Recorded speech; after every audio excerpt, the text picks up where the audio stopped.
ونشهد أن سيدنا وسندنا وحبيبنا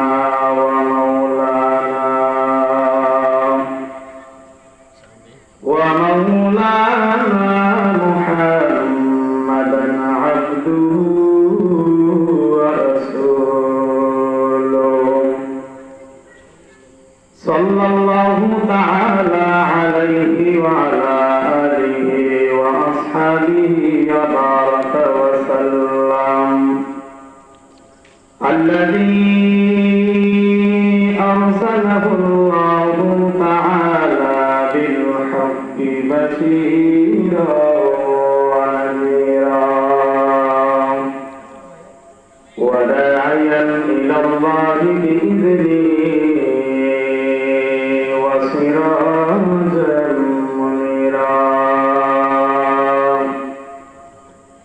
أما بعد فأعوذ بالله من الشيطان الرجيم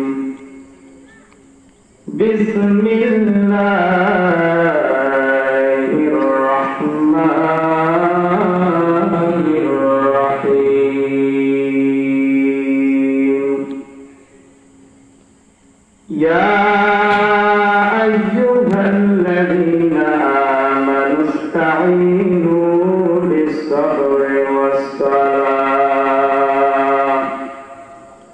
إن الله مع الصابرين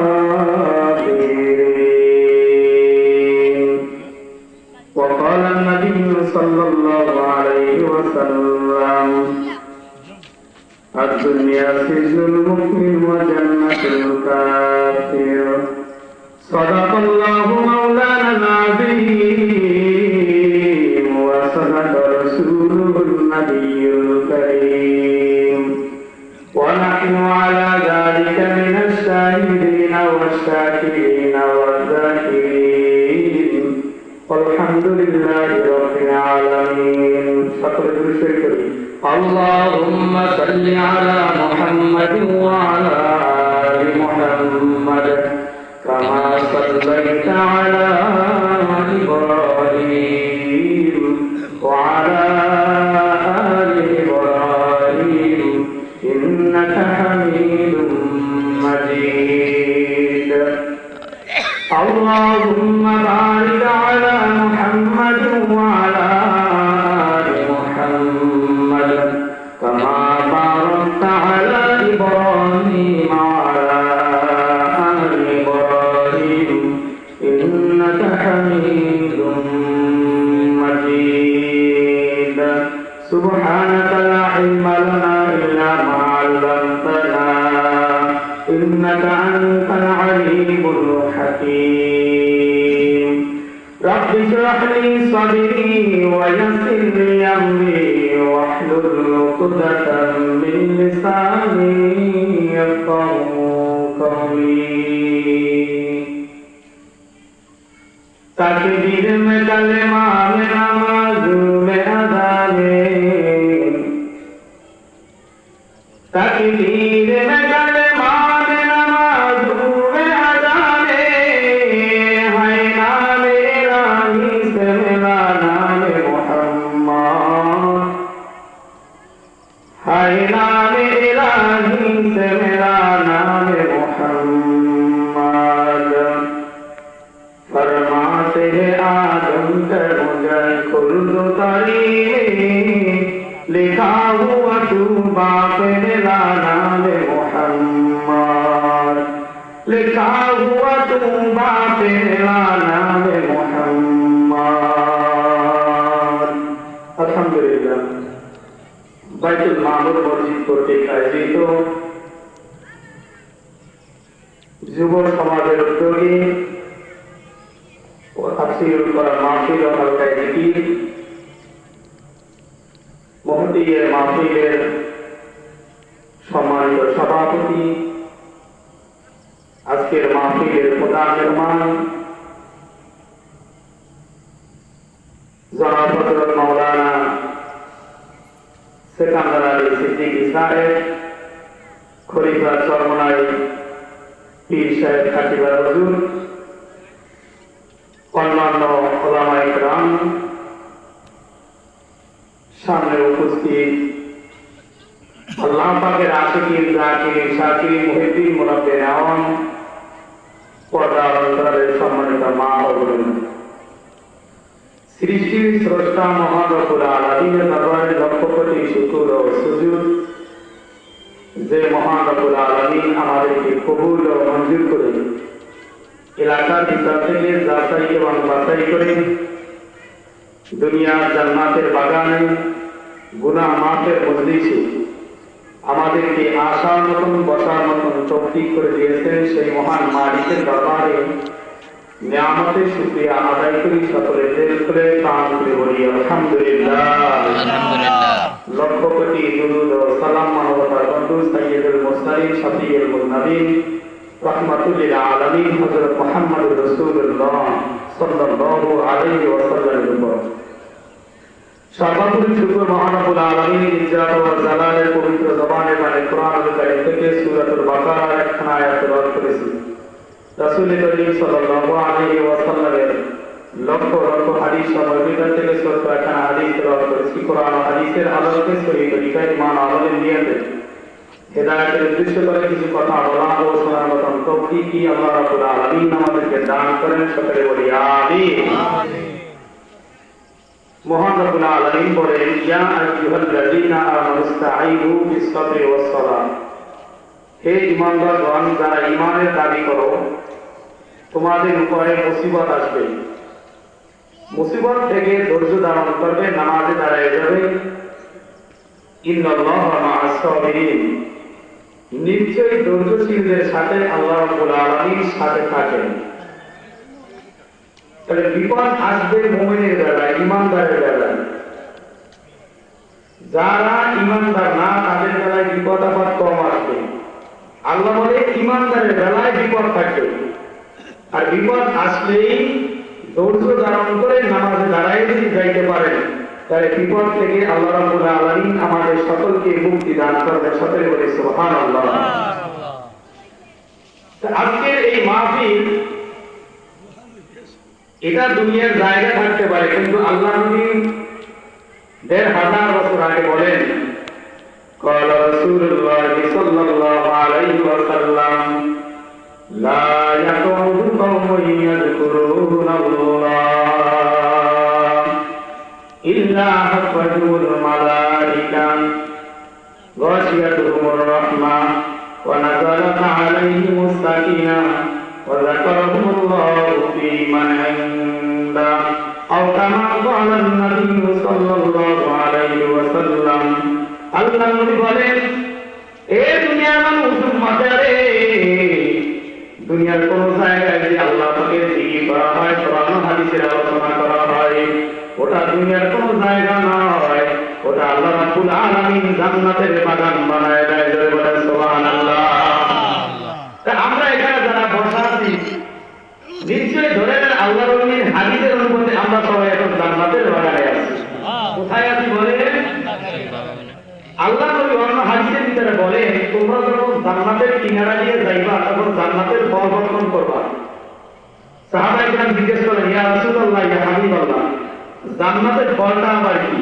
বলে, জান্নাতের ফল হলো সুবহানাল্লাহ, আলহামদুলিল্লাহ, আল্লাহু আকবার।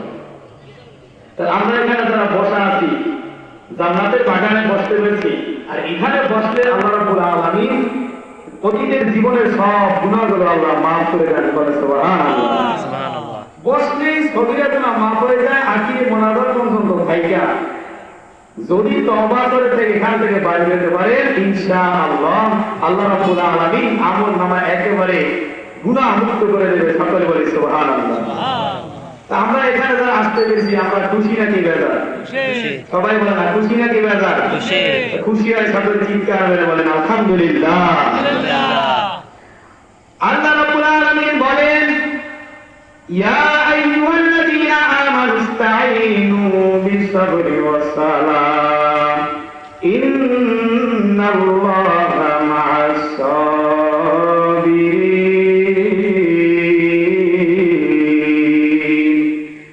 আল্লাহ বলেন, হে ঈমানদার, তোরা যারা ঈমানের দাবি করো, কেমন ঈমানদার হবি? শুধু লা ইলাহা ইল্লাল্লাহ মুহাম্মাদুর রাসূলুল্লাহ বলে ঈমানদার হলেই হবে না। আমিনু কামা আমানান নাস, ঈমানদার হবি সাহাবায়ে কেরামের মতো ঈমানদার। যেমনি ভাবে সাহাবায়ে কেরাম ঈমান আমল করেছে, জীবন দিয়েছে, তারপরে তাদের ঈমান কোরআন ছাড়ে নাই। নবীর প্রিয় সাহাবী খলিফাতুল মুসলিমিন হযরত ওমর ফারুক রাদিয়াল্লাহু তাআলা আনহু, অপর একজন সাহাবী হযরত খাব্বাব রাদিয়াল্লাহু তাআলা আনহু, দুজন এক স্থানে বসার পরে এবার খলিফাতুল মুসলিমিন ওমর বলেন, ভাই খাব্বাব, ইসলাম গ্রহণ করতে আমার কষ্ট বেশি হয়েছে। খাব্বাব বলে, না খলিফাতুল মুসলিমিন, ইসলাম গ্রহণ করতে আমার কষ্ট বেশি হয়েছে। ওমর ফারুক রাদিয়াল্লাহু তাআলা বলেন, ভাই খাব্বাব বলো, কিভাবে তোমার ইসলাম গ্রহণ করতে কষ্ট বেশি হয়েছে? খাব্বাব বলে, খলিফাতুল মুসলিমিন, আমার শরীরের পোশাকটা খুলে তাকে পিঠটাকে দেখাইলেন। ওমর বলে, ভাই খাব্বাব বলো, তোমার কুষ্ঠ রোগ হয়েছে কতদিন? তোমার পিঠের ভিতরে কেন চামড়া নাই? গোস্ত দেখা যায় না কেন? খাব্বাব বলে, ও খলিফাতুল মুসলিমিন ওমর, জীবনে আমার কোনদিন এখন পর্যন্ত কুষ্ঠ রোগ হয় নাই, বলো তাহলে তোমার পিঠের গোস্ত কোথায়? খাব্বাব রাদিয়াল্লাহু তাআলা বলেন, আমি আমার নবীর হাতে কালেমা পড়ার কারণে, এক আল্লাহর ইবাদত করার কারণে, আল্লাহ পাকের জিকির করার কারণে ওই কাফেরের বেদিন আগুনের কুণ্ডলে সাজাইয়া আমি খাব্বাবে হাতে পায়ে রশি লাগাইয়া ওই আগুনের উপরে শোয়াইয়া দিয়েছি, আর ওই আগুনের তাপে আমি খাব্বাবের পিঠের গোস্তগুলো পুড়ে দিয়েছি। খাব্বাব রাদিয়াল্লাহু তাআলা এবার তার পিপারে পায়ে করিয়া খলিফাতুল মুসলিমিন ওমরকে দেখাইলেন। এবার খলিফাতুল মুসলিমিন বলে, ভাই খাব্বাব বলো, তোমার জিহ্বার ভিতরে টিউমার হয়েছে কিনা? বলে, না খলিফাতুল মুসলিমিন, এখন পর্যন্ত আমার জীবনে কোনো টিউমার হয় নাই। বলো খাব্বাব, তোমার জিহ্বার ভিতরে কেন গোস্তের টুকরা বেশি দেখা যায়? খাব্বাব রাদিয়াল্লাহু তাআলা বলেন, ও খলিফাতুল মুসলিমিন, আমি আল্লাহ পাকের জিকির করার কারণে, নবীর হাতে কালেমা পড়ার কারণে ওই কাফেররা বেদিন আমাকে নিয়ে গেল পাহাড়িয়া জঙ্গলের ভিতরে।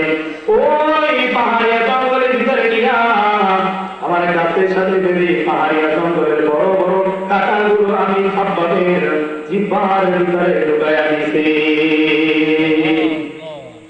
ঈমান আমিনু কামা আমানান নাস, ঈমান আনো সাহাবায়ে কেরামের মতো ঈমান। ওই মুখে বলো আমি ঈমানদার, আমি মুসলমান, কাজের বেলায় তোমার মুসলমানিত্ব পাওয়া যায় না। মুসলমানের সন্তান হইয়া পহেলা বৈশাখে মুসলমানের আনন্দ নয়। মুসলমানের সন্তানেরা মেলায় ঘুরে, এই পহেলা বৈশাখের আনন্দ মুসলমানের জন্য নয়। ইহুদি খ্রিস্টানদের সাথে তাল লাগাইয়া মুসলমানেরা কম চলে, এটা মুসলমানিত্ব নয়। ইয়া আইয়ুহাল্লাযীনা আমানু ইসতাঈনু বিস-সাবরি ওয়াস-সালাহ, হে ঈমানদারেরা, তোমরা যখন বিপদে পড়বি, এক নম্বরে ধৈর্য ধারণ করবি, দ্বিতীয় নম্বরে তোরা নামাজে দাঁড়ায় যাবি। এক যুবক জীবনে এমন কোনো অন্যায় নাই যে অন্যায় তার ভিতরে পায় নাই। চিন্তা করলো মদের ভিতরে জানি কি মজা, একবার মদ পান করলো, এবার বললো বিড়ির ভিতরে নাচে না জানি মজা, সব অপকর্ম করার পর এবার যুবক হতাশা হয়ে গেল, এত অন্যায় করেছি, এই অন্যায় করে আল্লাহ রাব্বুল আলামিন আমাকে মাফ করবে না। হঠাৎ যুবকের ভিতরে পয়সা কানের ভিতরে আসছিল, কে জানি ডাক দেওয়া বলতেছে, হে আল্লাহর গোলাম, আমাদের এলাকায় আজকে মাহফিল হবে, কোরআনের আলোচনা হবে, তুমি ওখানে তোমার দাওয়াত, তুমি মাহফিল শুনতে যাইবা। আল্লাহর গোলাম এবার যুবক মানুষ চিন্তা করলো, যুবক এখন তো শরীরে শক্তির অভাব নাই, জীবনে সব অন্যায় করলাম, আর কোনো অন্যায় এখন এই কাজটা একবার করে দেখি, আজকে একটু মাহফিল শুনে আসি দেখি কি হয়। এবার মাহফিলে যাওয়ার পর তাকে ওয়াজ করতেছি, ইয়া আইয়ুহাল্লাযীনা আমানুস্তাঈনু বিস-সাবরি ওয়াস-সালাহ। এক নম্বরে ঈমান আনবি, পাকাপোক্ত ঈমান। দ্বিতীয় নম্বরে নামাজ পড়বি, ধৈর্য ধারণ করবি। তিনটা সবক দিলেন, তিনটা সবক এবং যুবক চিন্তা করো, আজ থেকে আর কোনো অন্যায়ের কাছে যাব না, এখন থেকে আমি খাঁটি মুমিন ইমানদার হয়ে যাব। আর যত বিপদ আসুক না কেন ধৈর্য ধারণ করবো আর নামাজে দাঁড়াবো। এখন যুবক মানুষ যত কাজে ব্যস্ত হয় না কেন, কাজে যখন ব্যস্ত হয়ে যায়, আবার যখন না যায় তখন নামাজে দাঁড়ায় যায়।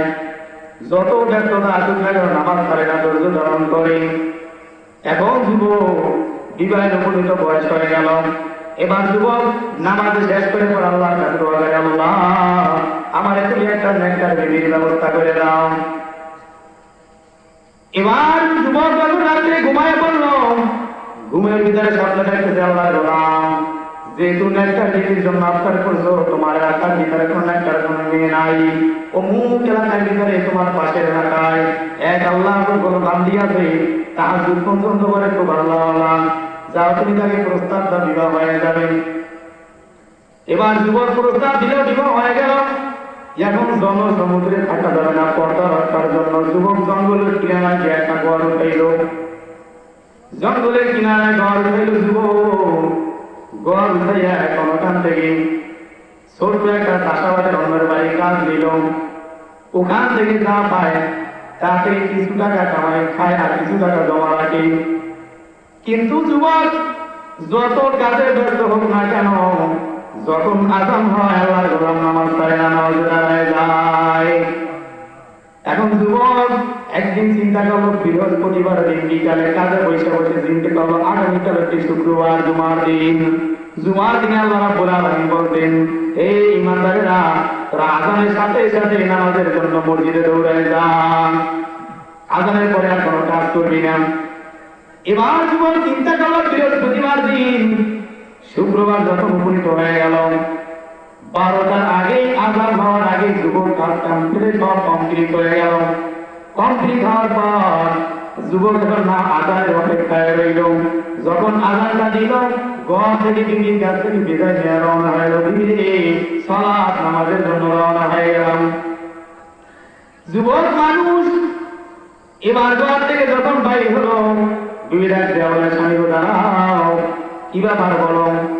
বলে তুমি কি ভুলে গেছো সকালবেলা এক বস্তা আটা নিয়ে গেছো মেয়েকে বানায় আনার জন্য, আটা বানায় গাড়ি আসবান, আজকে দুপুরে খাবারের মতো কোনো আটা আমার ঘরে নাই।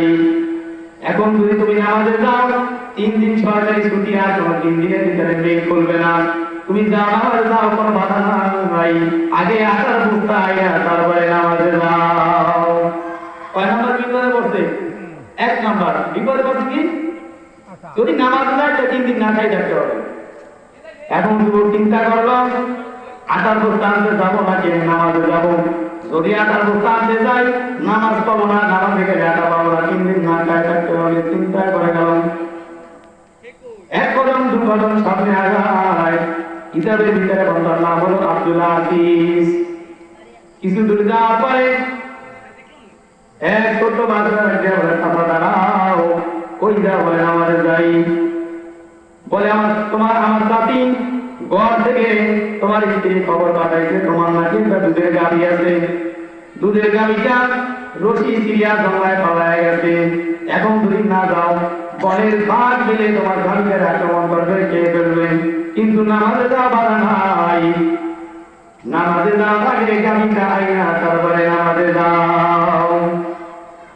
আল্লাহর গোলাম আব্দুল আজিজ চিন্তায় পড়ে গেল, কি করতে পারি? আটার বস্তা আনবো নাকি গাড়ি আনতে যাবো নাকি নামাজে যাবো? এভাবে চিন্তা করতে করতে আব্দুল আজিজ আর এক কদম দুই কদম সামনে আগায়, নিজের জমিনের কিনারায় গেল। এমন সময় এক আল্লাহর বান্দা ডাক দিছে, আব্দুল আজিজ দাঁড়াও, কোথায় যাও? বলে নামাজে যাই। বলে তোমার জমিন আর আমার জমিন একত্রে মিলানো, আসমানি আল্লাহর গজবে বৃষ্টি নাই, জমিনের ফসল সব পুড়িয়া যায়। কিন্তু মেশিনওয়ালার জন্য বেশি টাকা দিয়ে 1 ঘন্টা সময় রেডি করছি, এখন যাও, তোমার জমিনেও পানি দরকার, তুমি নামাজে যাও, কোনো বাধা নাই, কিন্তু আগে মেশিনওয়ালার খবর দাও, আগে জমিনে পানি দাও, তারপরে তুমি নামাজে যাও। কয়টা বিপদে বসে? তিনটা। এবার আল্লাহর গোলাম আব্দুল আজিজ চিন্তা করলো সমাধান করতে পারবো একটা, হয় আসার বস্তু আনতে যাও, তাহলে গাড়ি পাবো না, গাড়ি আনতে গেলে পানি পাবো না, 3টা সমাধানের একটা করতে পারবো আর বাকি 2টা পারবো না, এখন কি করবো? নামাজে তো যাওয়া দরকার, নামাজের টাইম হয়ে গেছে। আব্দুল আজিজ যদিও কোনো আলেম নয়, কোনো মাদ্রাসা শিক্ষিত নয়, টাইটেল পাস নয়, আর মূর্খ মানুষ, তারপরে আল্লাহর ওলি, মূর্খ মানুষ, কিন্তু অন্তরটাকে এমন পরিষ্কার করছে, চোখ বন্ধ করলে সারা দুনিয়ার খবর আল্লাহ জানায় দেয়। আব্দুল আজিজ আগে দাঁড়ায় গেল, হঠাৎ মোনাজাত সবাইকে পড়ছে, এমন সময় আল্লাহ রাব্বুল আলামিনকে বলে, আল্লাহ তুমি এই প্রশ্নের জবাব দিয়া দাও, আমি কি করবো? এবার যুবক যখন মোনাজাত হারাতে পড়ে গেল, এমন সময় তার অন্তরে জবাব এসে গেছে, ইয়া আইয়ুহাল্লাযীনা আমানুস্তাঈনু বিস-সাবরি ওয়াস-সালাহ ইন্নাল্লাহা মা'আস-সাবিরিন।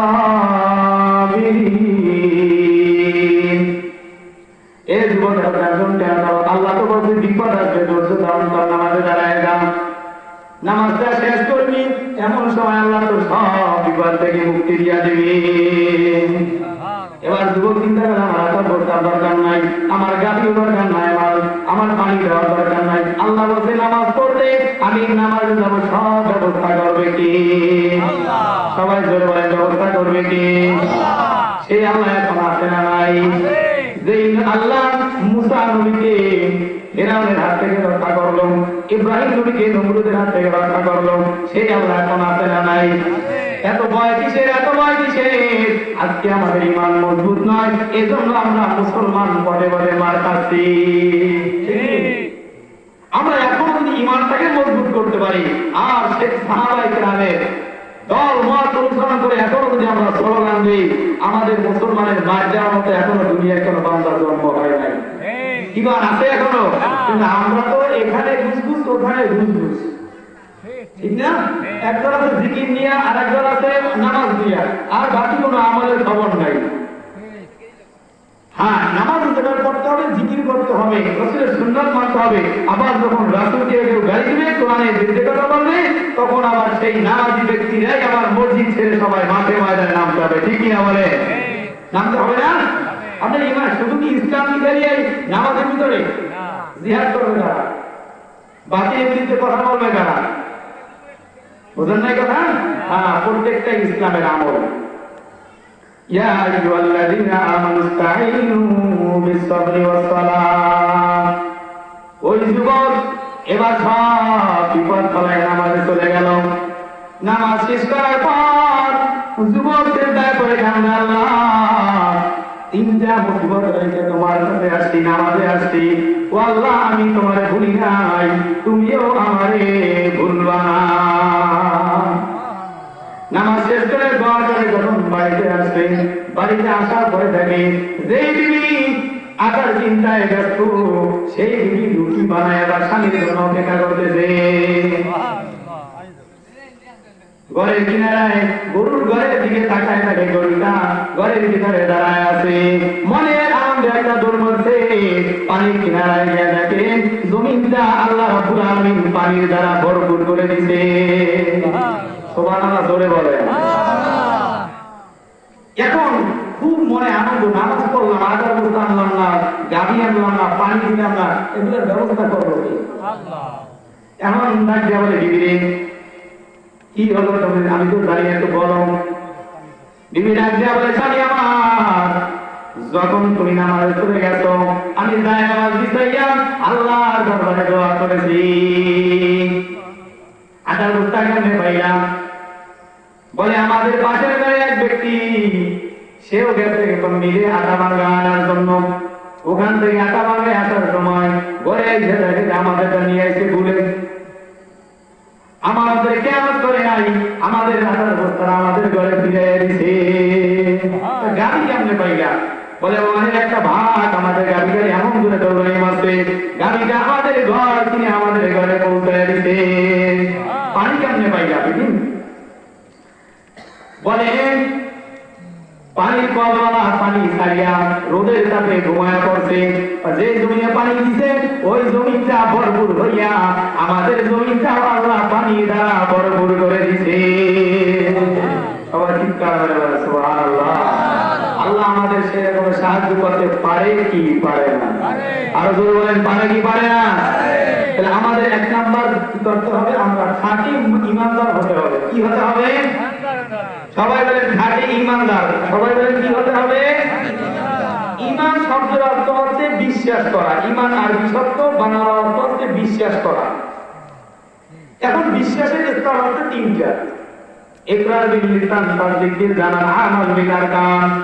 যেমন আমরা সবাই মুখে স্বীকার করেছি লা ইলাহা ইল্লাল্লাহু মুহাম্মাদুর রাসূলুল্লাহ, মুখে স্বীকার করছি। ইকরার বিল লিসান, জবানে উচ্চারণ করা।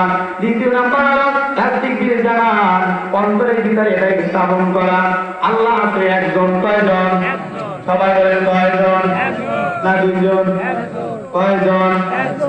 আমরা কয়জন আল্লাহর ইবাদত করি? নাকি হিন্দুদের মতো 33 কোটি, ইহুদিদের মতো 3 জন? আমাদের আল্লাহ কয়জন? নবী কয়জন? কোরআন কয়টা? আমাদের আল্লাহ এক, নবী এক, কোরআন এক। আমাদের ভিতরে কোনো দলাদলি নাই। আমরা সবাই আল্লাহর গোলাম মুসলমান। ঠিক নেই বলেন? ইমানের এক নম্বর স্তর হচ্ছে মুখে স্বীকার করা, কালিমা পড়া লা ইলাহা ইল্লাল্লাহ মুহাম্মাদুর রাসূলুল্লাহ। দুই নাম্বার হচ্ছে অন্তরের ভিতরে বিশ্বাস করা। তিন নাম্বার হচ্ছে আমাল বিল আরকান। এই আমাল বিল আরকান হলো বড় কঠিন। দেখেন আমাদের সমাজে যারা মুসলমান আছে কালেমা শব্দটা এজন্যই পারে, পারে কি পারে না? অন্তরেও বিশ্বাস করতে, কিন্তু দুর্বলতা হচ্ছে আমলের বেলায়। কোন সময়? সবাই বলে না কোন সময় দুর্বলতা? যখন বলে বান্দা নামাজ পড় তখনই কষ্ট, যখন বলে তারাকে তখনই কষ্ট, যখন বলে তুমি মাথায় দাও তখনই কষ্ট, যখন বলে দাঁড়িয়ে রাখো তখনই কষ্ট, যখন বলে আবার কিছু মানুষ নামাজও পড়ে, রোজা রাখে, টুপিও মাথায় আছে, পাগড়িও পরে, এবার দাঁড়িয়েও আছে, ঘরের ভিতরে আবার গানের আওয়াজ আছে না নাই? আর এখানে এলাকার ভিতরে বিবাহের ভিতরে গানের আওয়াজ হয় কি হয় না? আরো ধরে বলেন হয় কি হয় না? ফেরেশতার আওয়াজ হয়? কথা বলেন না। গান কি ফেরেশতার আওয়াজ হয়?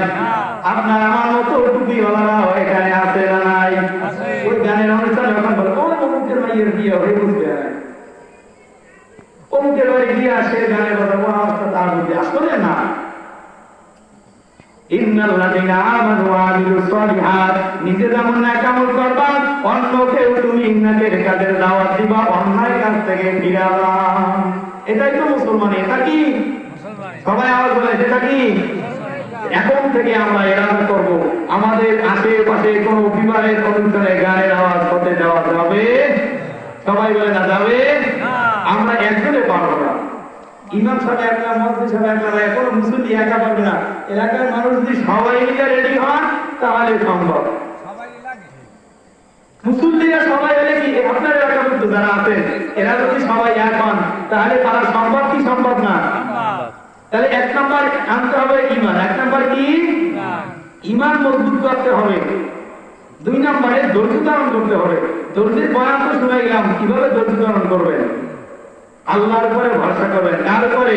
আল্লাহর উপরে। ইয়া আইয়ুহাল্লাযীনা আমানুস্তাঈনু বিস-সাবরি ওয়াস-সালাহ ইন্নাল্লাহা মা'আস সাবিরিন। হে ঈমানদাররা, আল্লাহ তোমাদের সব সময় সাথেই আছে। আল্লাহ কোথায় বলেন তো? সাথে। আল্লাহ কই? কাছে। আসমানে? না। জমিনে? না। কোন জায়গায়? সব জায়গায়। আল্লাহ কোন জায়গায়? সব জায়গায়। কথা বলেন, আল্লাহ কোন জায়গায়? সব জায়গায়। আল্লাহ আছেন সব জায়গায়। নবী আছেন সব জায়গায়। নবী আছেন সব জায়গায় না? এই বিশ্বাস, এই ঈমান আপনাদের। আল্লাহ আছেন সব জায়গায়, নবী আছেন মদিনায়। কথা কয় না? আল্লাহ আছেন সব জায়গায়, নবী আছেন মদিনায়। তাহলে বাংলাদেশে নবী আসে না? কথা কয় না? নবী বাংলাদেশে আসে? কোথায় কোন সময় দেখছেন আপনি আসে? দেখছেন কোন সময় নবীরে দেখছেন? দেখলে তো আপনি আবু বকরের মতো সাহাবী হয়ে যাইতেন। নবী বাংলাদেশে আসে না, কিন্তু নবীর স্থান হচ্ছে মদিনায়। কোথায়? যে উম্মতের আমল পাওয়া, আমল মুক্ত, ঈমান মজবুত, আল্লাহ নবীকে স্বপ্নের সাথে আল্লাহ দেখা দেওয়া দেয়। তার মানে বাংলাদেশে আসে না। আপনার বাড়ি নাকি আপনার বাড়ি নেই, পর্দা নাই, নামাজ নাই, রোজা নাই, আমল, আপনার সারা দিন বিধি ভাষার মধ্যে আড্ডায় সবসময় যায়, আর আপনার বাড়ি নবী আসে। কি মনে করেন আসে ওই? নবী মদিনায়, আল্লাহ আছেন সব জায়গায়। আল্লাহ নবী এজন্যই তো বলেন আনতা আব্দুল্লাহ কান্নাকা তারা ওয়া ইল্লাম তাকুন তারাহু ফা ইন্নাহু ইয়ারা। আল্লাহ নবী বলেন, হে উম্মতেরা, আল্লাহ পাকের ইবাদত করবি আল্লাহরে দেখা দেখা। কারে দেখা? সবাই ধরে বলেন কারে দেখে বলেন করতে হবে? আল্লাহরে দেখে দেখা। আমরা যারা আল্লাহরে দেখি না, আল্লাহ নবী বলেন যদি আল্লাহরে দেখতে না পাও, এই অন্তরটা অন্তরে বিশ্বাস করবি, অন্তরে ভিতরে বিশ্বাস করবি আল্লাহ আমাদের দেখতেছে। আল্লাহ আমাদের দেখতেছে কি দেখতেছে না? হযরত আইয়ুব নবী আল্লাহ পাকের একজন খাস বান্দা, আল্লাহ পাকের নবী। আল্লাহ এত সম্পত্তি দিয়েছে, আইয়ুব নবী আল্লাহ অনেক সম্পত্তি দান করেছেন। এবার শয়তান বলে, আল্লাহ আইয়ুব নবী তোমার ইবাদত করে সম্পত্তি দিয়েছে, এজন্য আল্লাহ বলে আইয়ুব রে, তুই আমি সম্পত্তির জন্য আমি আল্লাহর ইবাদত করে না, আল্লাহ আমি চাই বিপদ দাও, ধৈর্য ধারণ করব। এবার আইয়ুব নবী আল্লাহ রাব্বুল আলামিন বিপদ শুরু হয়ে গেল, সম্পত্তি সব শেষ হয়ে গেল, সন্তানরা সব শেষ হয়ে গেল, এমন অসুস্থতা লাগলো। 18 বছর পর্যন্ত আইয়ুব নবীকে আল্লাহ অসুস্থতা দান করেছে। আইয়ুব নবী পুরা শরীর বসে গেছে, শরীরের ভিতরে পোকা ধরে গেছে, 18 বছর সময় আছে। আল্লাহ রাব্বুল আলামিন 18 বছর পরে এই জিহ্বার ভিতরে এবার পোকা ধরা শুরু হয়ে গেল। আইয়ুব নবী আল্লাহকে ডাকতে বলে, আল্লাহ 18 বছর সময় রাখছো, কোনো ভাবতে পারি না, খানা খাইতে পারি না, জিহ্বা দ্বারা তোমার জিকির করেছি, আল্লাহ এবার বলো জিহ্বার ভিতরে যদি পোকা উঠে যায়, জিহ্বাটাও যদি পছন্দ হয়ে যায়, বলো আল্লাহ তোমার জিকির আমি কোন অঙ্গের দ্বারা করবো। দোয়া করতে, আল্লাহ তুমি আমার এবার মুক্তি দান করো। আল্লাহ রাব্বুল আলামিন বলে, আইয়ুব রে দাঁড়াও, দাঁড়াও, নিজের পায়ের উপরে দাঁড়াও। বলে কি করে দাঁড়াবো? বলে দাঁড়াও, পাও তো পচা, দাঁড়াইতে পারে না। এবার আল্লাহ রাব্বুল আলামিন জিবরাইলের মাধ্যমে দাঁড় করায় দিতে, এবার বলে যাও পায়ের পাও দ্বারা পাথরের উপরে আঘাত করো, জমিনের উপর আঘাত করো। যখন জমিনের উপর আঘাত করছে, জমিনে পানি পড়া শুরু হয়ে গেছে, ঝর্ণা জারি হয়ে গেছে। এবার বলে এই পানি পান করো, আর পানি দ্বারা তুমি গোসল করে নাও। যখন পানি পান করছে, আবার গোসল করছে। আল্লাহ রাব্বুল আলামিন 18 বছর পরে আইয়ুব নবীকে আবার পুরো সুস্থতা দান করেছে। যখন সুস্থতা দান করছে, এবার বিবির দিকে রোগা দিকে যখন তাকাইছে, আইয়ুব নবীকে তার স্ত্রী আর দিলে না। বলে তুমি কে? বলে আমি তাকাই দেখো আমি আইয়ুব। তাহলে বিপদের পরে শান্তি। বিপদের পরে কি? সবাই বলে বিপদের পরে কি? কষ্টের পরে শান্তি। দুনিয়াটা কষ্টের জায়গা, আর আখিরাত হবে শান্তির জায়গা। আমরা চাই কি চাই না? সবাই আমার দিয়ে বলেন চাই কি চাই না? দুনিয়ায় কষ্ট করতে চাই কি চাই না? আখিরাতে শান্তি। এখন এখানে আল্লাহ নবী দুটো ভাগ করেছেন। আর দুনিয়া সিজনুল মুমিন ওয়া জান্নাতুল কাফির। মুমিন ঈমানদারের জন্য দুনিয়াটা হলো জেলখানা, আর কাফের বেঈমানের জন্য দুনিয়াটা হলো শান্তির জায়গা। কার জন্য কষ্টের জায়গা? কথা বলে ঈমানদারের জন্য। ঈমানদারের জন্য কি? আওয়াজ দেন সবাই, কি কষ্টের জায়গা? কোথায়? দুনিয়া। আর শান্তির জান্নাত বালাখানা কার জন্য? কাফেরদের জন্য, বেঈমানের জন্য। আল্লাহ নবী বলেন দুনিয়াটা শান্তির জায়গা, কাফেরের জন্য কষ্টের জায়গা হলো ঈমানদারের জন্য। হে ঈমানদার, ঈমানটা যদি মজবুত করে রাখতে পারো, মরণের পরে এমন শান্তি শুরু হবে, আর কোনোদিন শান্তি তোমার শেষ হবে না। এই পরকালে শান্তি আমরা চাই কি চাই না? আরো জোরে বলেন চাই কি চাই না? এখানে যখন মাহফিলে বসে আছেন, আল্লাহ রাব্বুল আলামিন জান্নাতি মানুষগুলোকে একত্রিত নিয়ে, এবার আল্লাহ বলবে হে জান্নাতি মানুষরা রে, কি চাও কি চাও আর কি চাও? আল্লাহকে বলবে আল্লাহ দুনিয়াতে বাড়ি দিছো, জান্নাতে বাড়ি দিছো, জান্নাতে খানা দিছো, দুনিয়ায় খানা দিছো, এমন একটা জিনিস দুনিয়াতে পাই না আল্লাহ, কি পাওনায় কি পাওনায়? আল্লাহ দুনিয়াতে পয়সা কোনোদিন তোমার দেখা পাই নাই, আজকে জান্নাতের ভিতরে তুমি আমারে দেখা দাও। আল্লাহ রাব্বুল আলামিন হাসরের ময়দানে জান্নাতের ভিতরে সব মানুষগুলোকে একত্রিত কইরা এবার একটা মাহফিলের আয়োজন করবে, আর মাহফিলের সভা সভাপতি থাকবেন আল্লাহ নিজে। সভাপতিকে আরো জোরে বলেন কে? প্রধান অতিথি থাকবে আপনার আমার নবী মুহাম্মদুর রাসূলুল্লাহ সাল্লাল্লাহু আলাইহি ওয়াসাল্লাম। এবার বিশেষ বক্তা থাকবে হযরত দাউদ আলাইহিস সালাম। দাউদ নবী আল্লাহকে সুন্দর কর্ম দান করবে। এবার বলবে দাউদ রে, আজকের জান্নাতি মানুষগুলোর মাহফিল উদ্বোধন করো। আল্লাহ নবী দাউদ আলাইহিস সালাম কোরআন থেকে তেলাওয়াত করবে সূরা মুজাম্মিল থেকে। তেলাওয়াত করার পরে তার একটা কণ্ঠের ভিতরে 70 রকমের মজা বাইরে হবে। মানুষগুলো একদিন আর দুদিন নয়, 70,000 বছর পর্যন্ত কোরআনের তেলাওয়াত শুনে বেহুশ হয়ে থাকবে। আরো জোরে বলেন। এবার আল্লাহ নবী এবার কাগজ দিকে যাও, দাউদের সংক্ষিপ্ত করো। দাউদ তোমার সময় শেষ, আজকের মাহফিলের প্রধান মেহমান উপস্থিত হয়ে গেছে। সব মানুষগুলোকে আল্লাহ বলবে দাউদ, এ জান্নাতি মানুষেরা যে তেলাওয়াত শুনেছ এর চাইতে মজার তেলাওয়াত শুনতে চাও কিনা? বলে আল্লাহ এর চাইতে মজার তেলাওয়াত আছে নাকি? বলে আছে। কোরআনের জন্য যিনি দাঁত টানতেন, যিনি রক্ত ঝরাইতেন, তিনি তেলাওয়াত করবে। আল্লাহর নবী এবার সূরা ইয়াসিন থেকে তেলাওয়াত করবে। ইয়াসিন ওয়াল কুরআনিল হাকীম। এবার মুহাম্মদ রাসূলুল্লাহ সাল্লাল্লাহু আলাইহি ওয়াসাল্লামের তেলাওয়াত শুনে মানুষগুলো 70 লক্ষ বছর পর্যন্ত বেহুশ হয়ে যাবে। সুবহানাল্লাহ। এবার আল্লাহ ডাক দিয়ে বলবেন, এ জান্নাতের মানুষেরা এর চাইতে মজার তেলাওয়াত শুনতে চাও কিনা? বলে আল্লাহ এর চাইতে মজার তেলাওয়াত কি?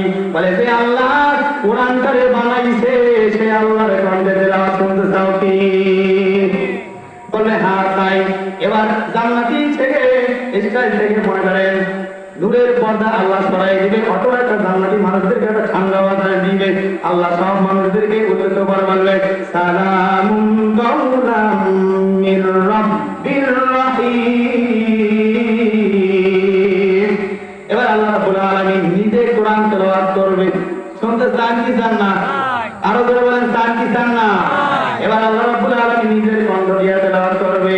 আনার রহমান আল্লামাল কুরআন। এবার মানুষগুলোকে আল্লাহ রাব্বুল আলামিন কেন আনার রহমান বলেন? আমরা তো বলি আর রহমান, দুনিয়ার কোরআনে বলছি আর রহমান, আল্লাহ বলবে আনার রহমান কেন? আল্লাহ বলবে জান্নাতি মানুষরা রে, দুনিয়াতে নামাজের ভিতর বড় রহমানুর রহিম, দয়াময় আল্লাহ, মায়াময় আল্লাহ। কোনদিন আল্লাহর দেখতে পাও নাই, দেখতে পাও নাই।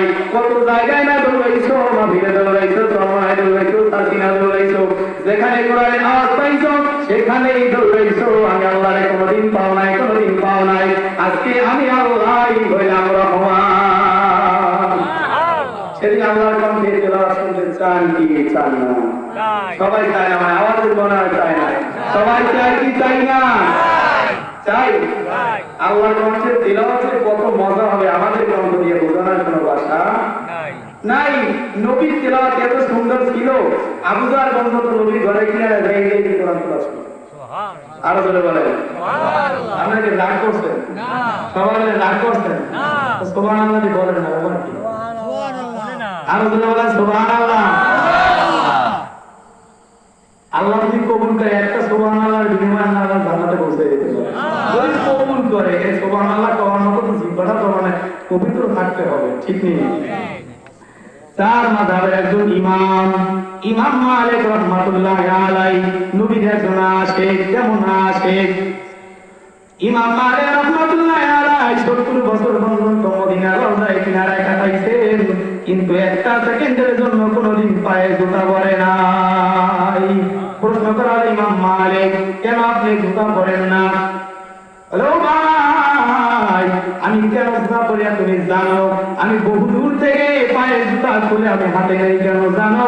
বহুদূর থেকে মদিনার রওজার ঘেরান আমি নাকের ভিতরে পাই। তাহলে আমরা সেই নবীকে দেখতে চাই কি চাই না? বয়ান শেষ তোমার বলতে আরো মেহমান আছে বয়ান করবেন। তাহলে আমরা কিছু আমাদের কথা শুনি। আমরা এখন থেকে এরাদা করি আজ থেকে কোনদিন ফরজ নামাজ ছাড়বো না। সবাই বলে নামাজ ছাড়বো না, রোজা ছাড়বো না, টুপি ছাড়বো না, দাড়ি না, এখন কথা বলে না, গানের আওয়াজ শুনবো না, গানের আওয়াজ শুনবো যারা শুনবে তাদেরকে আমরা কি করবো কথা না তাদেরকে আমরা কি দেবো তাহলে আমরা যদি সেই নবীর আশেক হই আমরা নবীর দল মত অনুসরণ করতে চাই কি চাই না আমরা সবাই আপন যারা কোরআন এবং সুন্নাতের কথা বলবে আমরা সবাই আপন কারণ নবী আমাদের মৃত্যুর পরে হাসরের পরে আমাদের শাফাআত করবে কে নবী সবাই বলেন কে করবে নবী শাফাআত দিলে কি কেউ জান্নাত পাবে না ওগো নবীর উম্মতেরা হয়ে আজি দিশাহারা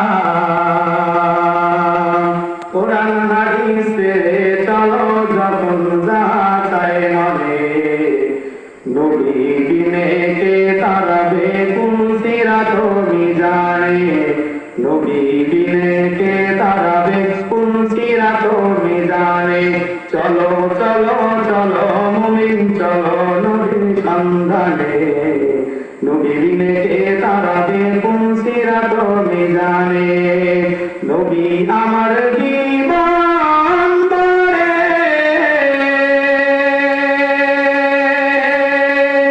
দিনের লাগি কষ্ট করে নবী আমার জীবন বরে দিনের লাগি কষ্ট করে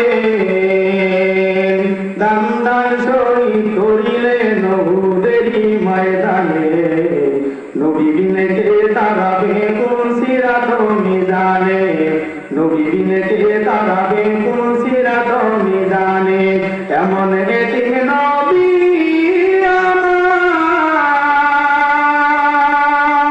আমার পিতা মাতা নাই যে তাহার এমন এতিম নবী আমার পিতা মাতা নাই যে তাহার তারপরেও কত মারা মারলো তাকে দুশ্মনে নবী বিনে কে তারাবে কোন সিরাত মিজানে নবী বিনে কে তারাবে কোন সিরাত মিজানে উদার জ্বালায় নবী জীবন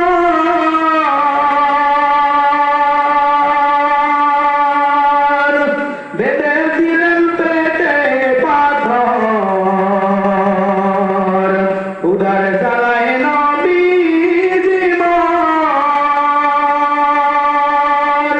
বেঁধে দিলেন পেটে পাথর উদার জ্বালায় কাতর হয়ে পড়ে যেতেন জমিনে নবী বিনে কে তারাবে কোন সিরাত মিজানে নবী বিনে কে তারাবে কোন সিরাত মিজানে চলো চলো চলো মুমিন চলো নবীর সন্ধানে নবী বিনে কে তারাবে কোন সিরাত মিজানে ওগো নবীর উম্মতেরা হয়ে আজি দিশাহারা কোরআন হাদিসে চলো যখন যাহা চায় মনে নবী বিনে কে তারাবে কোন সিরাত মিজানে নবী বিনে কে তারাবে কোন সিরাত মিজানে হাসরের ময়দানে নবী শাফাআত করতে পারবে কি পারবে না সবাই আওয়াজ দিয়ে বলেন পারবে কি পারবে না এই ক্ষমতা আমাদের নবীর আছে না নাই কোন পীর সাহেবের কথা না পীর সাহেবের কোন নেতার কোন নেত্রী ইমাম সাহেব পীর সাহেব কোন বুজুর্গ ব্যক্তি শাফাআত করার মতো একজন ব্যক্তি আছেন তিনি কে মুহাম্মদুর রাসূলুল্লাহ সাল্লাল্লাহু আলাইহি ওয়াসাল্লাম আর কেউ শাফাআত করার মতো এই আদর্শ দরবারে দেখেন আমার দরবার মুক্ত হিন্দু বৌদ্ধ খ্রিস্টান যারা আছে তোমাদের জান্নাতের টিকিট দেওয়া দেবো এরপর আর কিছু আলেমরাও আছে এরা টাকা লোভে করে সম্পদের লোভে করে ক্ষমতার লোভে করে চেয়ারে বসিয়া তারা কি করে জানে তারা আবার জান্নাতের টিকিট বিক্রি করে আছে না তাহলে আমরা আল্লাহ পাকের দলে থাকতে চাই কি চাই না নবীর দলে থাকতে চাই কি চাই না আজ থেকে আমরা চেষ্টা করব টুপিটা মাথায় রাখার জন্য সবসময় ইনশাআল্লাহ দাঁড়িয়ে রাখার চেষ্টা করবো। মহান রব্বুল আলামিন আমাদেরকে 1 নম্বরে খাঁটি ঈমানদার, 2 নম্বরে ধৈর্যশীল, আর 3 নম্বরে নামাজ তো সঠিকভাবে নামাজ পড়ার তৌফিক দান করেন। সকলে বলে আমিন। আসসালামু আলাইকুম ওয়া রাহমাতুল্লাহি ওয়া বারাকাতুহু।